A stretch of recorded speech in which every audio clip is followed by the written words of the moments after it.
Let's head to Green Bay. Report says in recent months, the Packers offered to make Aaron Rodgers the highest paid quarterback, but he turned it down. Ooh. Now, a new report says for Rodgers, it's, quote, not about the overall yearly averages. It's about security and him knowing that he is the Packers starter going forward, guaranteed contractually. Acho, what do the Packers owe Aaron Rodgers? One word, a championship. That's two words. No, I breathed. I said, the Packers owe Aaron Rodgers a championship. They owe him a championship? Yes. They owe him? And he's a quarterback? Absolutely. I'm listening. Here is why. Tell me. Aaron Rodgers is looking at this generation of quarterbacks, and he is saying, this generation of quarterbacks that are as talented as me, Tom Brady, Peyton Manning, Patrick Mahomes, Russell Wilson, if you dare want to put Russell Wilson in that conversation, they have all had the opportunity at 2 championships. Russell Wilson is second and third year in the league. Great point. Peyton Manning had the opportunity at 4 championships, but even his last 4 years in Denver, his only 4 years in Denver, had the opportunity at 2 championships. Tom Brady, we know he's had the opportunity at several championships. Even Patrick Mahomes, in his short 4-year career, has had the opportunity at 2 championships. Aaron Rodgers has only had the opportunity at 1 championship. If you ask me what do the Packers owe Aaron Rodgers, I'm not going to get into the minutia.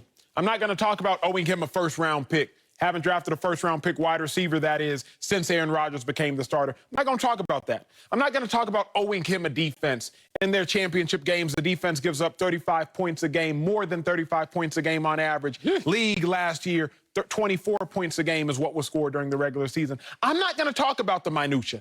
I'm going to talk big picture.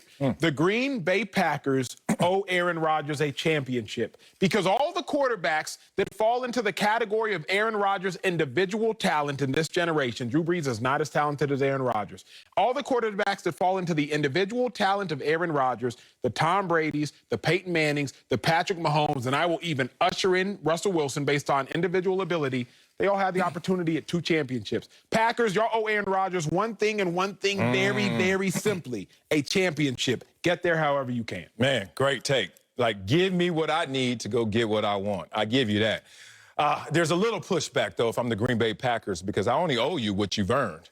And then if I'm Aaron Rodgers, I'll push back even harder. I've earned an opportunity for those championships. Look, Green Bay Packers, the organization is at fault right here. They are guilty of not properly supplying the great what he needs around him, which is total greatness. And we're not just talking about you have the top 5 receiver, top 5 running back. I'm talking about total greatness, what's necessary to get to that championship once again. They need to give him more than they've shown so far. They need to pull in the same direction, and they need to do more and say less. How about all of those things, all those corny things? Now, I learned in life to have goals is kind of, I hate to say meaningless, but it's not as meaningful as having micro goals. My dad told me one day I was sitting there daunted by some experience. I can't even remember what I was sitting there flustered about. My dad was like, sit down. How long is a marathon? You know me, my old running butt. 26.2 miles, sir. He was like, yeah, take 1 step. Now how long is the marathon? I was like, 26.1. That's my point. Like, soon as you take the next step in the right direction, that marathon just got a little shorter, just got a little easier. Green Bay Packers, take the steps in the right direction. It's sad to see this is an organization that has gone so long without properly supplying Aaron Rodgers with what he needs. There should never be a narrative out there. There should never be a story out there that actually has legs that says Aaron Rodgers is not properly supplied with the right resources. But we all know that's the reality. It's almost an organization that is treating Aaron Rodgers like they did Brett Favre. But they're only treating Aaron Rodgers this way because they're PTSD. Like they're post-traumatic stress over what Brett Favre took them through. And they say, you know what? We're not going to give you what you want, Aaron, because what we went through with Brett Favre. Self-fulfilling prophecy of sorts. Like, here's a Wileyism for you that I come across that makes sense of this. Of all the liars in this world, the worst are our own fears. Of all the liars in this world, the worst are our own fears. They're almost scared to, like, do the right thing. I swear, because Aaron Rodgers is sitting there like, dog, just draft a wide receiver. First round. You know that they've only picked 1 first-round skilled player since 2005? And that was Jordan Love, his bench warming backup. Come on, man. If I'm Aaron Rodgers, I'm sitting there just like you said in the beginning. Just give me what I need. I'll get you what you want. Got to bring in former Packer, Super Bowl champion, Fox NFL analyst Greg Jennings. So, Greg, what do the Packers owe Aaron Rodgers? Well, the Green Bay Packers, from a business perspective, owes Aaron Rodgers only what he's contractually bound to. Oh. And we all know that as players. However, the awareness of Aaron Rodgers is what the problem brings to the Packers. And his ability to understand that, yes, they only really are bound to what this contract says. So what I'm going to do is use who I am, my abilities, and what I afford them as a commodity to my advantage. And his ability to be aware of that is what's going to get him and render him what he solely desires, which is that contract being solidified in his favor. That's it. It's an ear. That's what they owe him, an ear. Listen to what your quarterback is just offering you, because you have arguably one of the best to ever do it. And for them to not listen to him, and you said something, Marcellus, that struck a chord for me. They do have PTSD, because they are looking at what Brett Favre did. From the day Mike McCarthy took over, it was put Aaron Rodgers on the leash. We can't let him get out of control. We can't let him run the show. We can't let him get the big head. We can't let it be Aaron Rodgers and the Green Bay Packers. Well, when you play for a storied franchise like that, and you have the ability and you have the skill set that Aaron Rodgers possesses, it's just going to naturally evolve itself that way and come to a surface. So that was Aaron Rodgers. He earned all of that. Now he's at the position where you have to give him a listening ear. And all of those things that both of you guys have mentioned are fact. But the reality is, will you listen to me? You owe it enough. You owe me just simply that. Listen to me. Listen to what it is that I'm asking for, because what I'm asking for does not just benefit myself. It benefits everyone involved. Devontae Adams, the O-line, everyone. He has masked even the worst of defenses that they have put on display. So at the very least, the Green Bay Packers owe him a listening ear to see what it is he truly desires. I'll give you that, G, because you hit the nail on the head where you say at the very least.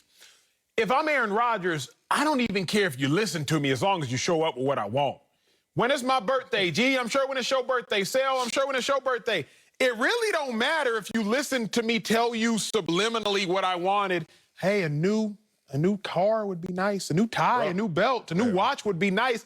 As long as when you open up the gift, you see what you want. I don't need the Packers to listen to Aaron Rodgers. It would help, to Greg Jennings' point, if they did. But as long as they show up with what he wants, they don't necessarily need to listen. But yes, again, it would help. But what does Aaron Rodgers want?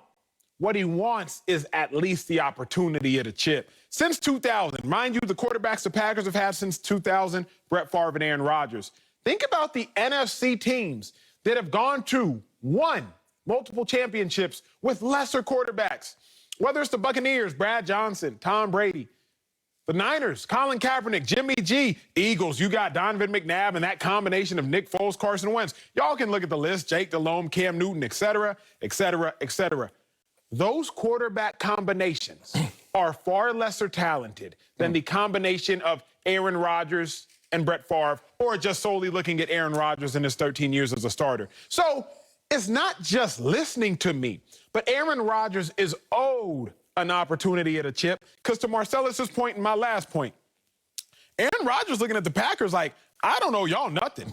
I've outperformed my contract, because last year I was not only the best quarterback in the league, I was the best player in the league. And if I'm the best player in the league, then technically my contract should match up with the highest paid player in the league. So statistically, Aaron Rodgers has outperformed his contract. So he don't owe the Packers anything. Now he's just looking at the Packers like, hey, y'all run me what y'all owe me. Crazy, man.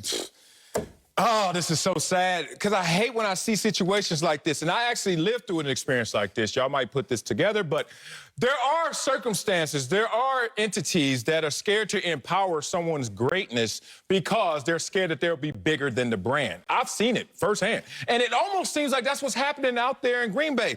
Why do I say that? And why did Greg even pick up on that? And that struck a chord with him in terms of the PTSD of the Green Bay Packers. Because there's no way you could have these statistics go together. Packers have had a top 10 scoring defense just once in the last 10 years in a league where the last 8 Super Bowl winners had a top 10 scoring defense. That's crazy. I know Slick Rick brought that up last week. And the point of this is, if you talk about all these things in totality, Aaron Rodgers is like, you're not giving me the skill players I